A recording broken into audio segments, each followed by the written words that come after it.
I know all of you will say na libog lang to, but there's something in me na I wanna feel satisfied. Sabi ko nga ipagpipray ko na lang pero feeling ko hindi ito madadala ng dasal lang.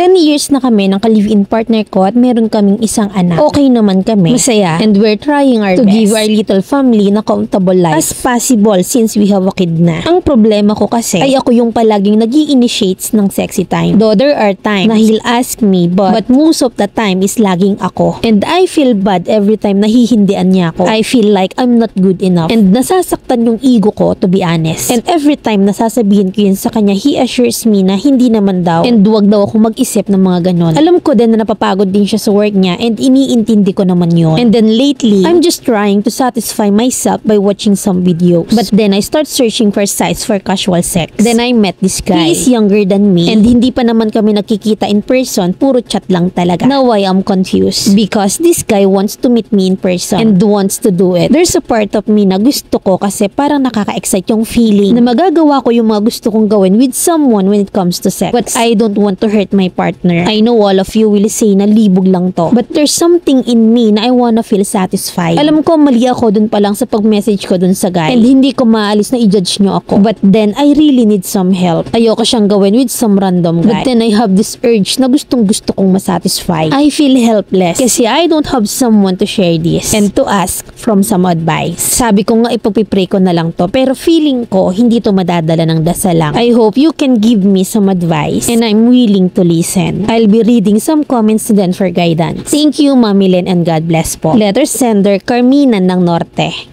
Sige, hindi kaya ng dasal. But what if ilagay kita sa sitwasyon na nagawa mo na? Nakipag-meet ka na, nagtampisaw ka na, nasatisfied ka na kasi nagawa na ng lalaki mo yung gustong-gusto mo. Na feeling worth it yung pagtataksil mo for the sake of satisfaction na you want. Syempre may consequence yan. Nalaman ng partner mo. Nagkalamat yung 10 years na relationship na meron kayo. Nakipaghiwala yung partner mo sa'yo kasi nag-cheat ka for satisfaction. And do you think hindi lalabas sa mga kakilala niyo na nag-cheat ka kasi hindi mo mapigilan at gusto mong maranasan yung bagay na yun? Yung satisfaction for self ba sa tingin mo worth it? Sa lahat ng pupwedeng mangyari sa pamilya mo. Yung anak mo pag nalaman niya in time, nag-cheat ka kasi yung reason mo lang is hindi ka na content. Deserve ba for 10 minutes yung satisfaction na nakuha mo? Let's say, sige, matigas ang ulo mo sabihin natin na nag-enjoy ka kasi hindi ka nga masaya sa sex life. Pero magiging masaya ka ba kung hahanap-hanapin mo yan sa ibang lalaki? Let's say, sige, kasi matigas talaga yung ulo mo merong sumeryoso. Pero cheater na kagaya mo. Nag-e-explore din sa iba. Kasi nga magaling sa kama ang nadampot mo. Pero magaling bang magdala ng pamilya? Lahat yan pag-isipan mo. Kung worth it yung pinaglalaban mo na hindi kaya ka mo ng dasal. Yung pamilyang maliit pero masaya kayo at kontento, sabi mo. 10 years in the making na kayo, hindi ba kayang i-shopee yan? I-add to cart, Mima. Maraming way of satisfaction. I-open mo sa mister mo at sabihin mong gusto mo mag-circus, gusto mo mag-acrobat. Learn to be sexually engaged, to communicate what you want, and to seduce your partner. Kesa hanapin mo yan sa iba. For the satisfaction na pinaglalaban mo, really quick one snap. Hindi mo maibabalik ang pamilya mo over satisfaction na nilalaban mo. At pag nakatikim ka na ng iguradong hahanap-hanapin mo na yan. Ngayon, tanong ko sa'yo, naniniwala ka bang kayang sirain ng 10 minutes ang 10 years?